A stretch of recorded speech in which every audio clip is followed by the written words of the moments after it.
Oke, jadi assalamualaikum warahmatullahi wabarakatuh. Selamat malam. Jadi kami dari kelompok 14 mata kuliah praktikum terintegrasi ingin mempresentasikan hasil laporan kami yang berjudul praktikum terintegrasi papan setrika inovasi cermin di PT A5 Furniture.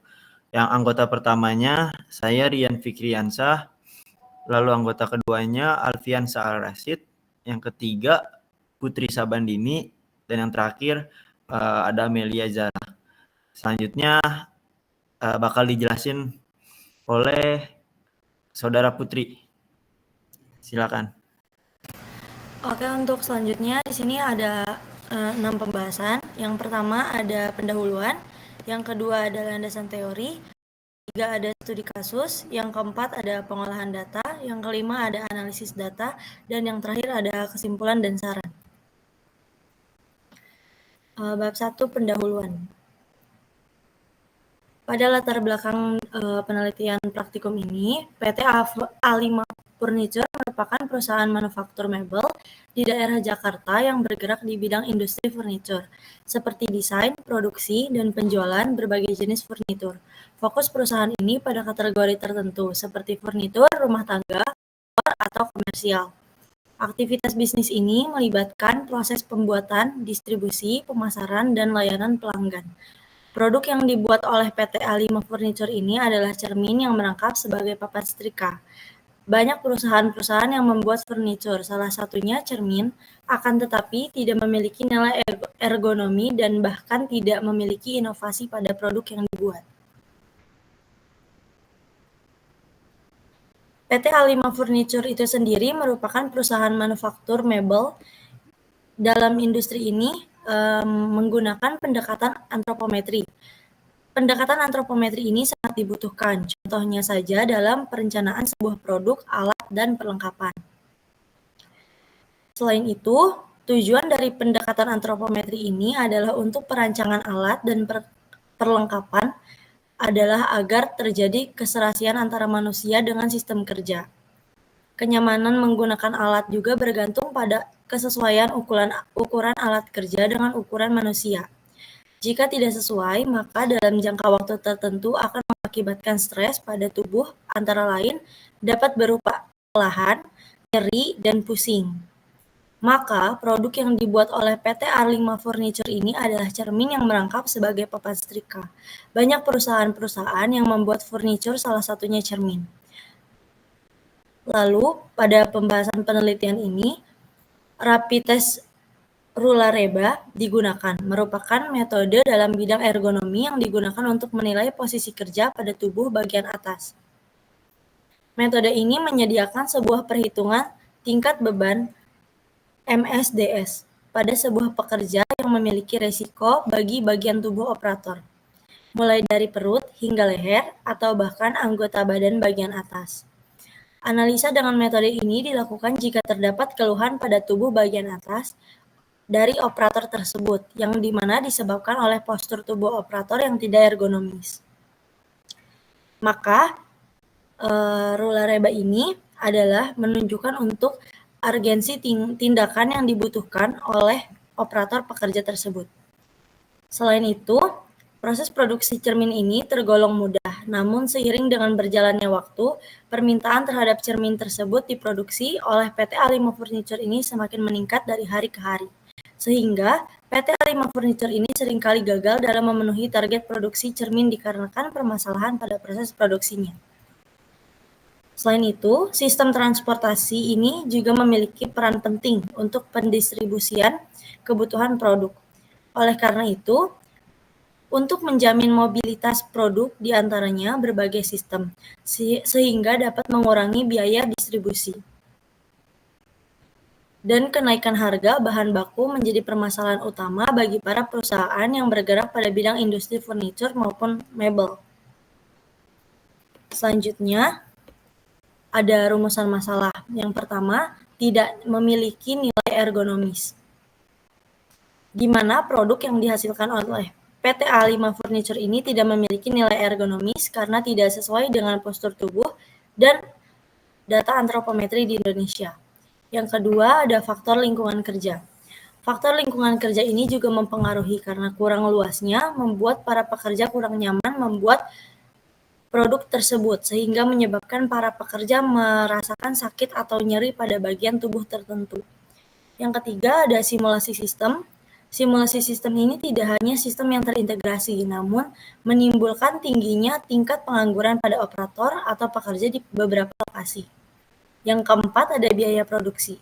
Biaya produksi ini yang terlalu tinggi sehingga dapat menimbulkan pendistribusian produk yang tidak normal dan optimal. Dan yang terakhir ada permintaan yang tinggi. Permintaan yang tinggi ini dan belum adanya peramalan untuk tim produksi sehingga perusahaan sulit mengimbangi permintaan produksi tersebut. Selanjutnya ada batasan masalah. Batasan masalah yang pertama ada data antropometri. Data antropometri ini pengambilan data yang dilakukan pada 10 responden dan dilakukan pengukuran dimensi tubuh yang berkaitan tentang tinggi tubuh, tinggi mata, lebar bahu, panjang tangan, dan lebar pinggul. Yang kedua ada metode Rula-Reba, di mana perhitungan beban kerja atau workload pada pekerja dapat menggunakan metode Rula. Yang ketiga ada simulasi sistem produksi. Simulasi sistem produksi ini dapat berupa software ProModel 2016 dilakukan berdasarkan 8 lokasi berbeda. Lokasi entities, 2 jenis resource manusia yaitu officer dan pallet truck, 7 pet networks, run lag 8 jam kerja, dan clock precision. Yang keempat, metode transportasi. Metode transportasi ini digunakan untuk menentukan solusi awal, di mana menggunakan metode Vogel approximation, sedangkan solusi menggunakan metode stepping stone sangat optimum. Dan yang terakhir ada metode forecasting. Metode forecasting ini dilakukan dengan berbagai metode yang bergantung terhadap bagaimana bentuk pola data pada grafik permintaan. Selanjutnya ada tujuan penelitian. Yang pertama ada data antropometri, di mana untuk mengetahui data antropometri yang akan digunakan ketika memproduksi produk cermin tersebut yang merangkap dengan papan setrika yang nyaman dan efisien. Yang kedua, ada faktor penyebab, di mana untuk mengetahui faktor apa saja yang menjadi penyebab para pekerja merasakan nyeri pada bagian tubuh tertentu. Yang ketiga, ada model sistem, di mana diperoleh model sistem yang nyata yang dapat digunakan sebagai perbaikan pada sistem yang sudah berjalan untuk mengurangi terjadinya kasus blok serta waktu idle pada operator dan stasiun kerja. Yang keempat, ada penerapan metode transportasi, untuk mengetahui penerapan metode transportasi dengan tujuan dapat mengefisiensikan alokasi serta biaya distribusi bahan baku produk tersebut. Dan yang terakhir ada supply dan demand, di mana untuk mengetahui hasil ramalan untuk 1 tahun ke depan dan mengantisipasi terjadinya supply dan demand yang tidak terkendali atau overload. Dalam penelitian ini memiliki sistematika yang pertama, bab 1 pendahuluan, berisikan pengantar dan latar belakang masalah. Bab 2 tinjauan pustaka yang berisi teori-teori yang mendukung. Bab 3 studi kasus yang berisi studi kasus peramalan permintaan. Yang bab 4 pengolahan data yang berisi pengolahan data produksi. Bab 5 analisa data yang berisi analisa data dimensi produk tersebut. Dan yang terakhir kesimpulan dan saran. Selanjutnya memasuki bab 2 landasan teori, di mana daripada landasan teori ini terdapat definisi produk referensi. Definisi produk referensi sendiri ini merupakan wujud fisik dari suatu produk yang dapat dilihat secara langsung oleh konsumen, di mana dimensi produk referensi ini adalah komponen utama yang meliputi komponen papan alas, papan depan dan belakang, papan samping, kaki, list depan dan list belakang, di mananya menurut pengertian para ahli, produk menurut Stanton adalah suatu produk kumpulan dari atribut-atribut yang nyata maupun tidak nyata, termasuk di dalamnya kemasan, warna, harga, dan merek ditambah lagi dengan jasa dan reputasi penjualannya. Selain itu ada pengertian menurut Chiptono. yang dimana secara konseptual produk adalah pemahaman subjektif dari produsen atas sesuatu yang bisa ditawarkan oleh sebagian usaha untuk mencapai tujuan daripada kebutuhan dan keinginan konsumen tersebut sesuai dengan kompetensi dan kapasitas serta daya beli dari produk tersebut. Selanjutnya, ada dimensi kualitas produk referensi, di mana di sini dijelaskan definisi kualitas itu sendiri merupakan keseluruhan karakteristik produk tersebut yang meliputi marketing, engineering, manufaktur, dan maintenance, di mana produk dan jasa tersebut dalam pemakaiannya akan sesuai dengan kebutuhan dan harapan pelanggan. Selanjutnya, ada struktur produk, di mana struktur produk ini didefinisikan sebagai cara daripada komponen yang bergabung dalam suatu produk tersebut di dalam proses manufaktur. Struktur produk tersebut sendiri menggambarkan proses perakitan yang dilakukan untuk memperoleh suatu produk tersebut dalam bentuk tingkatan, yang dimana perbedaan antara struktur produk explosion dan inflation hanya pada penyusunan levelnya. Manfaat dari struktur produk itu sendiri adalah memberikan informasi mengenai material, komponen, ataupun sub-assembly yang diperlakukan dalam pembuatan suatu produk. Selanjutnya, ada Bill of Material, di mana Bill of Material itu sendiri merupakan daftar dari semua material, parts, dan sub-assembly, serta kuantitas dari masing-masing yang dibutuhkan untuk memproduksi suatu unit atau produk partner assembly tersebut. Selanjutnya ada OPC, dan OPC itu sendiri adalah suatu alat yang digunakan untuk memetakan atau menggambarkan proses operasi dan pemeriksaan yang terjadi dalam suatu aliran, proses produksi tersebut dari awal hingga akhir, dan dari produk jadi maupun setengah jadi. Selanjutnya ada perancangan produk, di mana perancangan produk itu sendiri merupakan suatu tahapan dalam penyusunan konsep yang matang, sehingga produk tersebut dapat terstandarisasi dari sistematis yang dilihat dari fungsi produk tersebut. Selain itu, implementasi perancangan produk tersebut dapat dituangkan dalam bentuk rancangan gambar produk yang berguna untuk memenuhi market pool atau pemanfaatan teknologi inovasi yang sudah berjalan. Gambaran kecil dari yang didapat oleh perancangan produk tersebut adalah tahapan perancangan antara lain yang terdiri dari 6 fase selain kontinu, yang tahap pertamanya adalah melakukan perancangan produk, yang tahap keduanya adalah melakukan pengembangan konsep, metode, dan arah fungsinya, tahap ketiga adalah melakukan perencanaan tingkat sistem, tahap keempat adalah perancangan rincian, hingga dilanjutkan ke tahap berikutnya, tahap final, di mana assembly ada di tahap ini. Selanjutnya ada HPP. HPP itu sendiri adalah harga pokok produksi, yang dimana merupakan total biaya yang dikeluarkan oleh perusahaan untuk memproduksi barang atau jasa. Selanjutnya, antropometri. Antropometri itu sendiri adalah ukuran tubuh yang merupakan secara langsung menilai status dari keadaan energi dan protein dari tubuh seseorang. Dengan demikian, antropometri tersebut merupakan indikator status yang berkaitan dengan masalah dari operator pekerja tersebut. Dan studi antropometri ini berkaitan dengan dimensi pengukuran tubuh manusia, di mana bidang antropometri tersebut meliputi ukuran tubuh manusia antara lain berat badan, tinggi badan, lingkar kepala, lingkar tungkai, dan lain sebagainya. Selanjutnya, ada dimensi kualitas. Dimensi kualitas itu sendiri merupakan suatu kondisi dinamis yang berpengaruh dengan produk, jasa, dan manusia, dan lingkungan.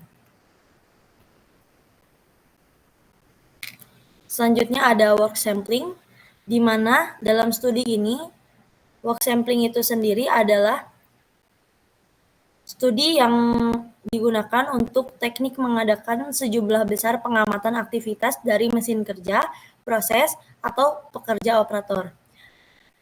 Dan dalam studi work sampling ini adalah sebagian besar dari pengamatan tersebut terbuat dari materi dalam jangka waktu yang lama. Dari kesimpulan statistik ini dapat ditarik tentang waktu proporsi dalam setiap kategori aktivitas berdasarkan proporsinya masing-masing. Selanjutnya ada sistem, di mana sistem ini kumpulan dari beberapa komponen yang saling yang saling antara satu sama lain. Dari definisi sistem tersebut dapat diartikan bahwa sistem adalah sebuah kesatuan atau kumpulan dari beberapa komponen yang saling berkaitan antara satu sama lain. Selanjutnya ada karakteristik sistem, di mana suatu karakteristik sistem ini adalah elemen untuk dinyatakan dengan baik oleh sistem tersebut. Dan selanjutnya ada antrian. Antrian ini adalah teori yang dimana menyangkut studi matematis dari antrian-antrian atau barisan-barisan penunggu, di mana format barisan penunggu ini tentu saja merupakan pelayanan melebihi kapasitas yang tersedia. Apabila kebutuhan suatu pelanggan melebihi kapasitas tersedia, maka penyelenggara layanan tersebut akan mengantri dan orang-orang tersebut dalam jumlah barisan yang menunggu pada antrian yang untuk dilayani. Selanjutnya, metode transportasi akan dijelaskan oleh rekan saya, Amelia Azahra.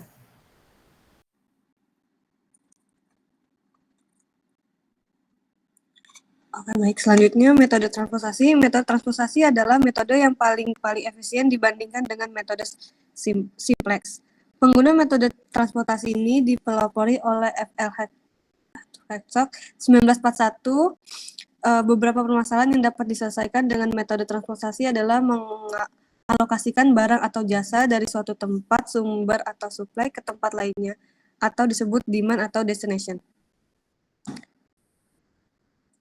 Berikutnya ada forecasting. Forecasting adalah salah satu cara yang digunakan untuk mengendalikan produksi. Metode ini cukup umum digunakan oleh perusahaan besar, namun beberapa perusahaan kecil dan menengah masih belum memahami bagaimana menentukan jumlah yang harus diproduksi. Berikutnya bab 3 yaitu studi kasus. Studi kasus PT A5 Furniture adalah sebuah perusahaan di daerah Jakarta. Produk cermin yang dihasilkan oleh perusahaan ini tidak memiliki nilai ergonomi dan ukuran yang digunakan tidak sesuai dengan data antrometri Indonesia. Sehingga banyak kalangan yang terbilang tidak bisa menggunakan produk dengan maksimal. Berikut kode dan keterangannya. B1 sama dengan tinggi badan tegak, B2 tinggi mata, C11 lebar bahu, A6 panjang jangkauan, D1 lingkaran pinggul. Setelah perusahaan mengumpulkan jenis data yang akan digunakan sebagai acuan pembuatan produk, ternyata PT A5 Furniture masih memiliki satu kendala di mana lingkungan kerja digunakan dalam membuat produk menjadi satu dengan tempat penyimpanan bahan baku, sehingga lingkungan kerja menjadi kurang luas, membuat pekerja satu dengan pekerja lain menjadi kurang nyaman.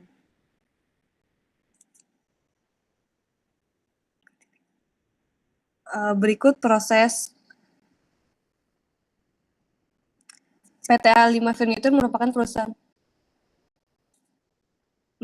manufaktur mebel di daerah Jakarta yang bergerak di industri furnitur, seperti desain, produksi, dan penjualan berbagai jenis furnitur. Dalam proses produksi, papan setrika inovasi cermin memiliki beberapa tahap, yaitu mesin potong, mesin pembentukan, assembling, finishing, quality control, packing. Produksi papan setrika inovasi cermin dengan bahan baku berupa kayu dan kaca yang telah datang dan diterima oleh bagian penerima dengan jumlah entitas yang datang setiap kedatangan 100 pieces dengan jadwal kedatangan bahan baku dilakukan 5 kali per hari selang waktu per kedatangan 10 menit. Berikut proses papan setrika inovasi cermin. Pertama, bahan baku dan kaca. Bahan baku dan kaca yang dibawa menggunakan fork truck dari gudang bahan baku ke mesin potong. Selanjutnya dari mesin potong, prosesnya itu memakan waktu 7 menit dengan kapasitas 25 pieces. Selanjutnya kedua, pembentukan menghasilkan potongan kayu dan kaca dengan durasi 5 menit dengan kapasitas 25 pieces yang akan dikirim ke proses selanjutnya yaitu assembling. Assembling, cermin yang akan dirakit pada papan setrika hingga membentuk inovasi cermin merakit dengan papan setrika dengan durasi 9 menit dengan kapasitas 25 pieces. Selanjutnya itu finishing, pada cermin dan kaki penyangga perangkap papan setrika menjadi lebih sempurna seperti dipoles dengan cat, diamplas atau dihaluskan dengan dari berbagai kayu dengan durasi 6 menit, kapasitas 25 pieces. Selanjutnya terakhir quality control yang dilakukan operator untuk menguji kelayakan papan setrika inovasi cermin yang diproduksi agar tidak ada barang reject durasi 5 menit dengan kapasitas 25 pieces.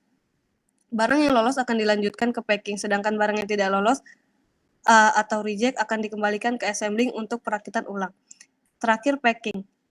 Packing proses pengemasan dengan memberi bubble wrap agar produk tidak ada lecet atau rusak, lalu memasukkan ke dalam box dalam durasi 5 menit dengan kapasitas 25 pieces.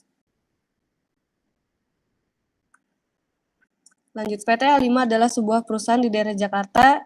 Saat ini presiden memiliki kendala dalam pengeluaran biaya yang digunakan untuk mendistribusikan produk terindikasi terlalu besar sehingga banyak biaya yang tidak seharusnya dikeluarkan. Berikut adalah tabel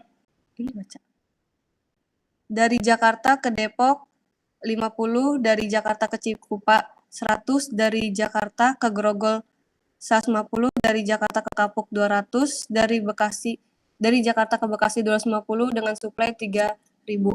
Dari Bandung ke Depok 100, dari Bandung ke Cikupa 50, dari Bandung ke Grogol 200, dari Bandung ke Kapuk 250, dari Bandung ke Bekasi 300 dengan suplai 2.200. Dari Bogor ke Depok 500, dari Bogor ke Cikupa 450, dari Bogor ke Grogol 600, dari Bogor ke Kapuk 700, dari Bogor ke Bekasi 800 dengan suplai 2.550. Demain Depok 100, Cikupa 1000, Depok 1000, Cikupa 1250, Grogol 1500, Kapuk 2000, Bekasi 2000, suplai 7.750.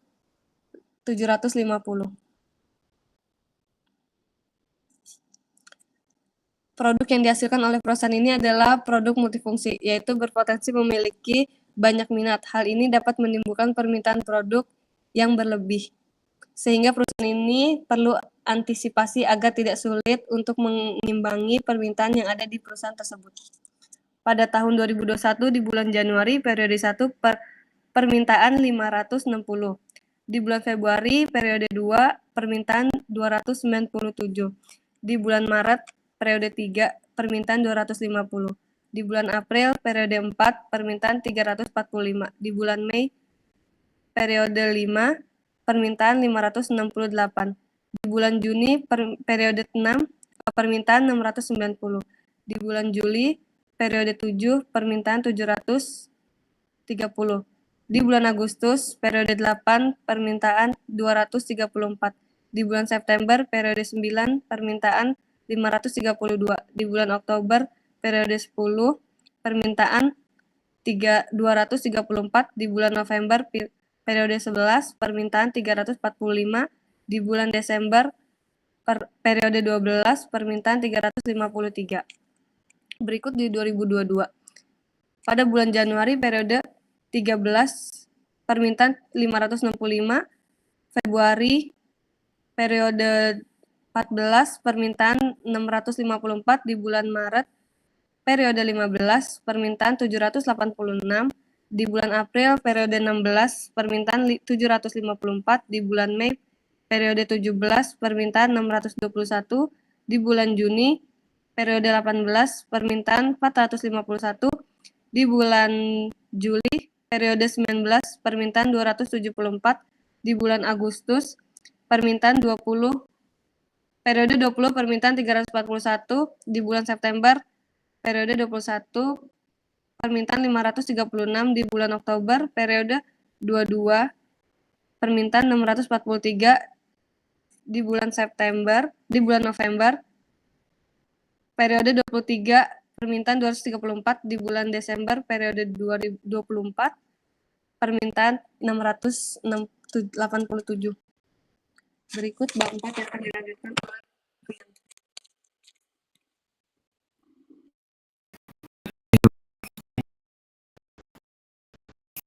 Oke, berdasarkan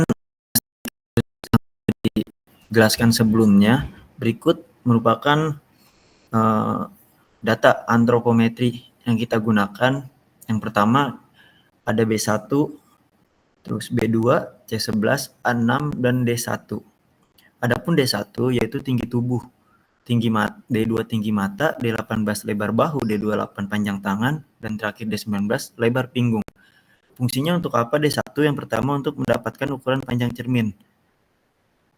Kita mendapatkan hasil akhir atau ukuran marketnya yaitu 56,30 dengan toleransi 0,9. Yang kedua tinggi mata. Fungsinya untuk mendapatkan ukuran tinggi cermin dan mendapatkan hasil akhir untuk ukuran marketnya itu 52,9 dengan toleransi 0,73. Yang ketiga lebar bahu. Fungsinya untuk mendapatkan ukuran lebar cermin. Mendapatkan hasil akhir ukuran marketnya 12,78 dengan toleransi 0,65. Lalu panjang tangan dengan fungsi untuk mendapatkan ukuran lebar papan stikra dengan ukuran hasil akhirnya itu untuk market 6,64 dengan toleransi 0,7. Lalu yang terakhir lebar pinggul untuk mendapatkan ukuran lebar cermin bagian tengah yang mendapatkan hasil akhir ukuran marketnya ini 12,96 dengan toleransi 0,10. Next. Oke. Selanjutnya ada rula. Di sini berdasarkan perhitungan software menggunakan ErgoVelo mendapatkan hasil seperti yang kita tampilkan sebagai berikut. Next. Lalu ada Pro Model, mungkin bisa ditampilkan itu Pro Model adalah ambil silakan.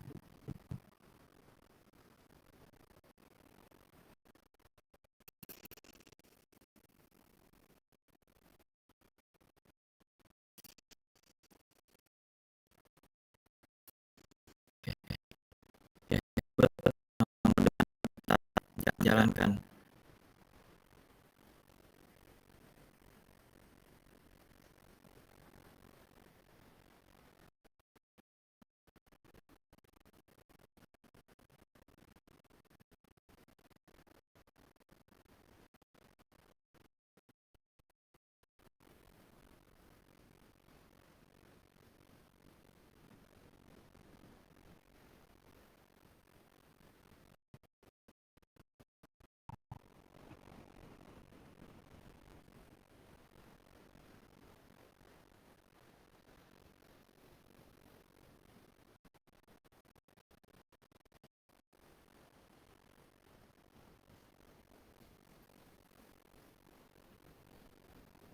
Oke, balik lagi ke presentasi tadi.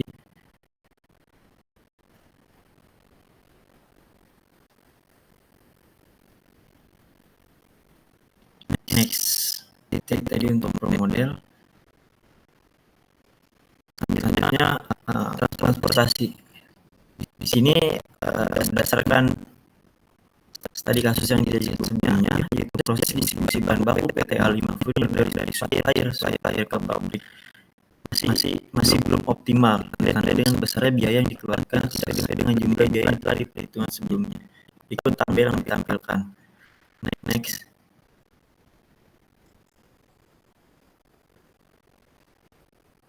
Oke, sebentar.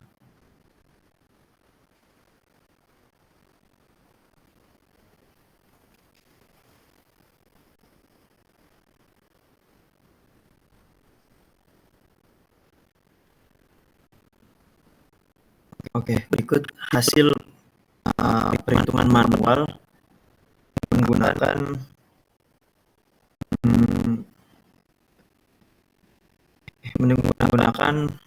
metode FOM yang didapatkan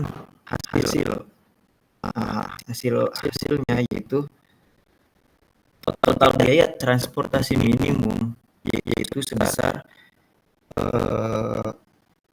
2.400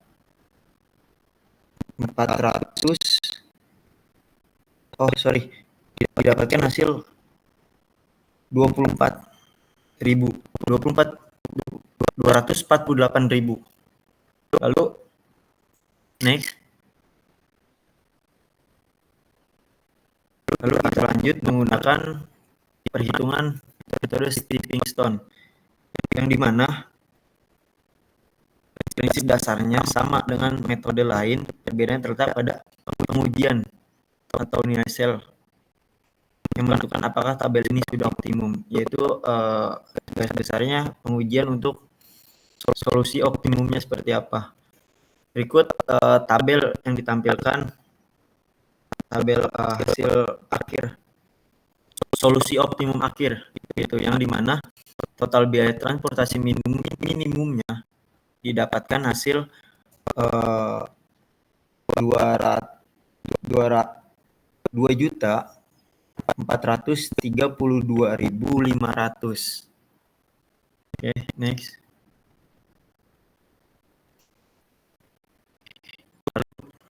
Forecast. Untuk forecast, PT A5 memiliki permintaan cermin selama 24 bulan, yaitu mulai dari bulan Januari 2021 hingga Desember 2022, yang dimana dapatkan hasil grafik, ya, bentuk grafik yang didapatkan seperti yang ditampilkan sekarang, yaitu membentuk pola ramalan horizontal. Berdasarkan klasifikasi metode pramalan yang dapat digunakan adalah yang pertama metode Naive dan metode moving average. Next.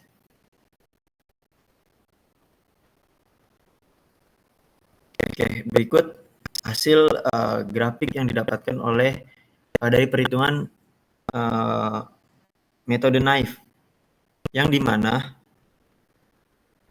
MAPE-nya sebesar 45,2, MAD-nya 179,6, MSD-nya 37.913,8. Next.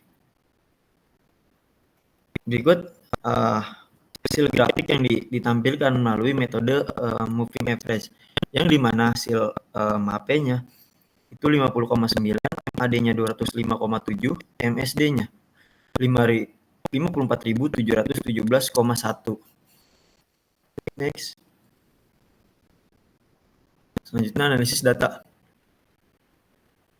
Oke, berdasarkan pengolahan data pada bab 4, yang dimana analisis perhitungan antropometri didapatkan,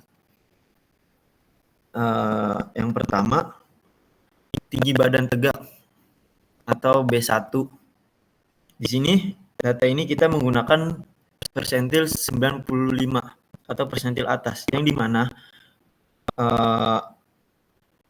data ini digunakan untuk mendapatkan ukuran panjang dari cermin agar orang dengan tinggi badan maksimal merasa nyaman saat menggunakan cermin tersebut, dan didapatkan hasil yaitu sebesar 169 cm.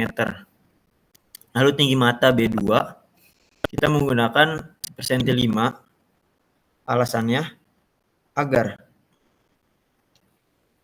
cermin bisa digunakan dengan baik, bisa digunakan dengan baik atau untuk tubuh yang memiliki tinggi tubuh terlalu tinggi, maksudnya tidak tinggi, dan begitupun persentil 95 pun sudah pasti bisa menepak dengan sempurna. Lalu lebar bahu, kita menggunakan persentil 95. Tujuannya untuk pengguna persentil ini agar cermin bisa menjangkau ukuran maksimal, sehingga orang yang bertubuh besar juga bisa menggunakan cermin dengan hasil akhir didapatkan sebesar 30 cm. Lalu panjang jangkauan yaitu A6, kita menggunakan persentil 95 juga, persentil atas. Tujuannya agar ketika difungsikan sebagai papan, memiliki tangan yang panjang itu bisa menggunakan dengan nyaman dan didapatkan hasil 20 cm. Lalu yang terakhir lingkar pinggul yaitu D1, kita menggunakan persentil 95 juga atau persentil atas, yang dimana tujuannya agar cermin ini bisa menjangkau ukuran maksimal. Seperti itu. Next. Oke, lanjutnya analisis toleransi yang digunakan. Tinggi badan tegak B1, kita menggunakan toleransi sebesar 0,9 cm, yang dimana tujuannya agar orang yang memiliki tinggi tubuh yang maksimal bisa menggunakan dengan nyaman. Lalu tinggi mata B2, karena kita menggunakan toleransi sebesar 0,73 cm, agar orang yang bisa menggunakan dengan tinggi tubuh tidak terlalu tinggi itu bisa menapak dengan baik. Itu. Lalu lebar bahu toleransi 0,65 cm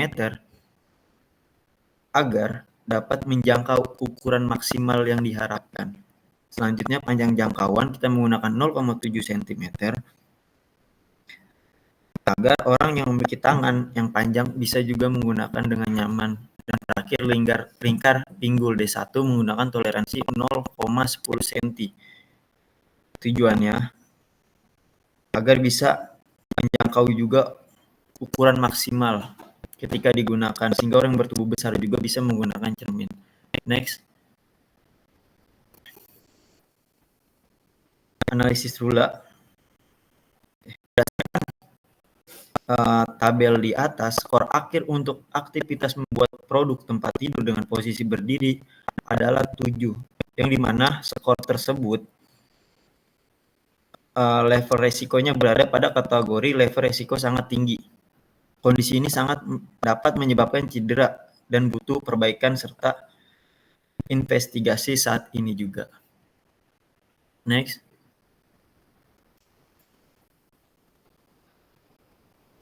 Lalu analisis sistem industri. Oke, pada tabel di atas diperoleh hasil 3,22%. Jadi entitas papan setrika tersebut sedang bergerak menuju untuk proses pada tahap selanjutnya. Pada bagian ini diperoleh juga hasil 32,17. In operation, papan setrika, inovasi.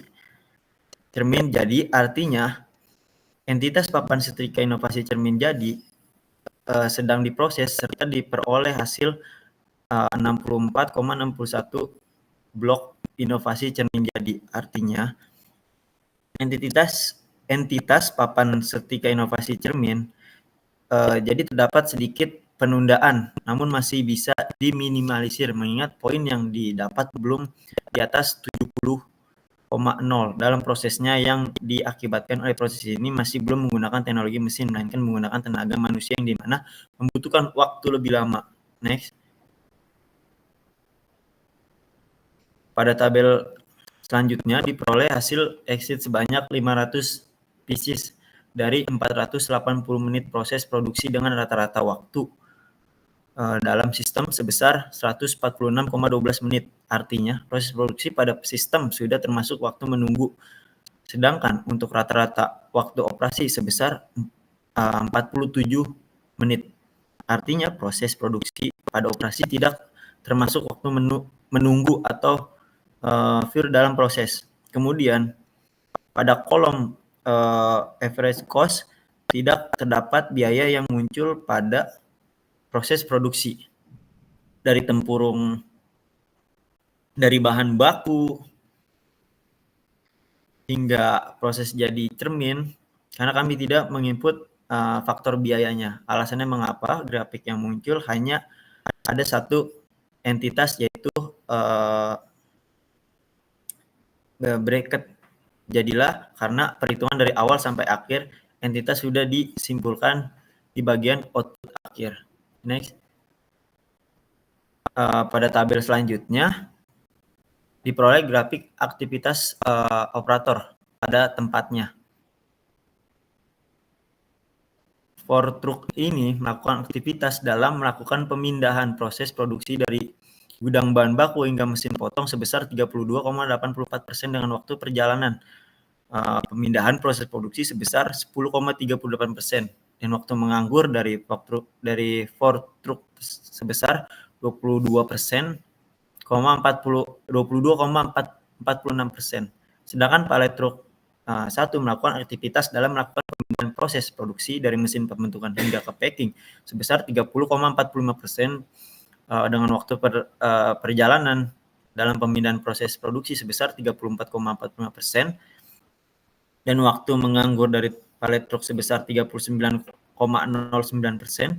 Kemudian pada Pallet Truck 2 melakukan aktivitas dalam melakukan pemindahan proses produksi dari mesin pembentukan hingga ke packing sebesar 33,8%, dengan waktu perjalanan pemindahan proses produksi sebesar 33,18% dan waktu menganggur dari Pallet Truck sebesar 33,65%. Next.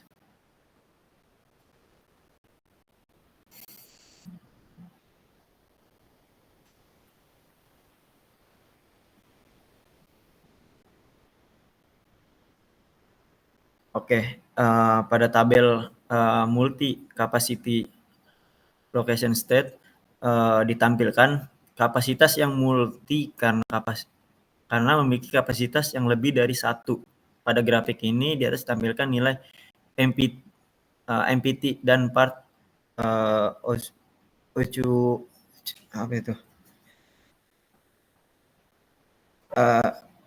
next, berikut keterangannya.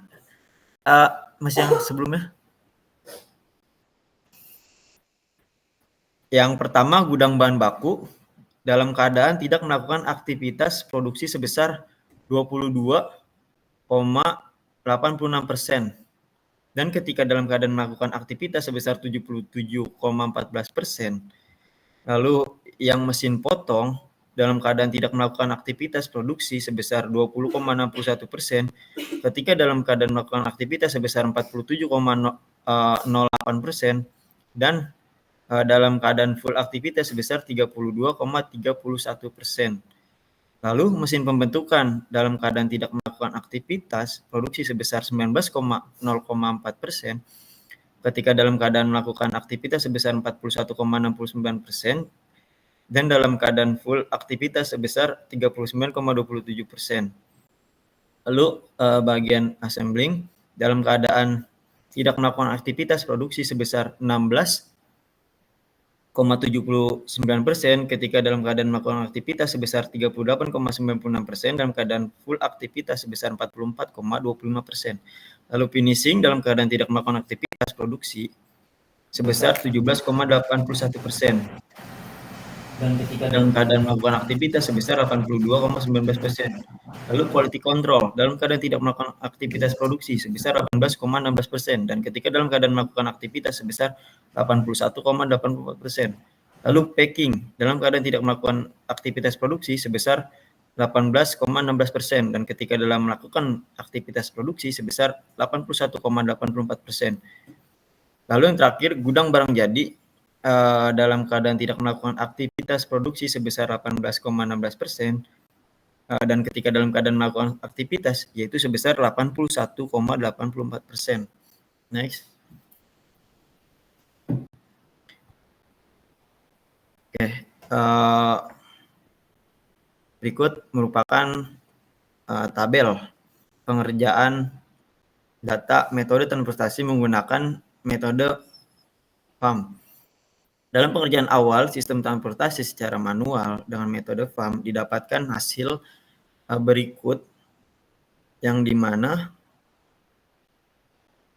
total biaya transportasi minimumnya didapatkan hasil 2.485.000.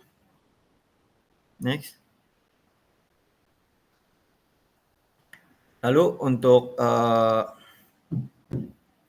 dari tabel FAM di atas didapatkan hasil sementara yang selanjutnya akan dilakukan uji validitas dengan metode stepping stone, yang didapatkan hasilnya dari tabel di atas, yaitu hasilnya 2.432.500. Next.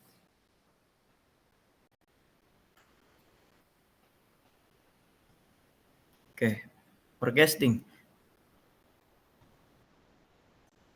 Berikut grafik yang didapatkan melalui pengujian ketetapan menggunakan analisis naive, yang dimana didapatkan hasil MAPE-nya 45,2, MAD-nya 179,6, MSD-nya 37.913,8. Next. Selanjutnya menggunakan metode moving average, yang dimana didapatkan hasil MAPE-nya sebesar 50,9, MAD-nya 205,7, MSD-nya 54.717,1. Berdasarkan pola data yang dihasilkan merupakan pola data horizontal di mana nilai MAPE yang didapatkan sebesar 50,9 dan MAD 205,7 serta MSD sebesar 54.717 ini mendefinisikan adanya permintaan yang akan cenderung stabil atau datar pada tahun berikutnya. Next.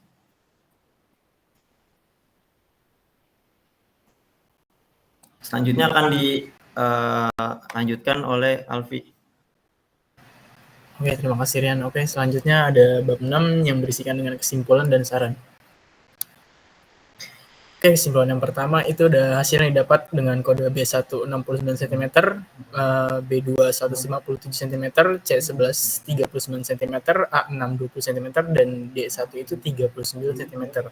Kemudian yang kedua, hasil pengolahan data dengan metode RULA disimpulkan bahwa postur kerja memiliki resiko tertinggi saat aktivitas membuat produk cermin dengan posisi jongkok. Kemudian yang ketiga, dari total waktu yang ada selama 480 menit atau 1 shift jam kerja, dapat menghasilkan output sebanyak 500 pieces. Kemudian yang keempat, hasil dari metode transportasi dihasilkan perhitungan sebesar 2.432.500. Yang kelima, pada metode forecasting diperoleh hasil MAPE sebesar 45,2. Oke, selanjutnya ada saran. Yang pertama, untuk tim R dan D dari PT A5 Furniture memberikan saran untuk menggunakan ukuran dan data antropometri sebelumnya. Yang kedua, kami menyarankan untuk PT A5 Furniture dapat mempersiapkan stasiun kerja ataupun peralatan. Yang ketiga, diharapkan untuk menambah lokasi dan entitas kemasan packaging dengan menggunakan proses rule if join. Yang keempat, kami memberikan untuk melakukan pencarian vendor lain untuk suplai bahan baku. Yang terakhir, untuk menggunakan metode naive dikarenakan memiliki tingkat akurasi yang lebih baik. Oke, terima kasih. Mungkin bisa dilanjut oleh Rian. Oke, baik. Mungkin sekian presentasi yang bisa kita sampaikan terkait laporan praktikum terintegrasi. Kali ini kurang lebihnya mohon maaf. Saya tutup. Assalamualaikum warahmatullahi wabarakatuh. Selamat malam.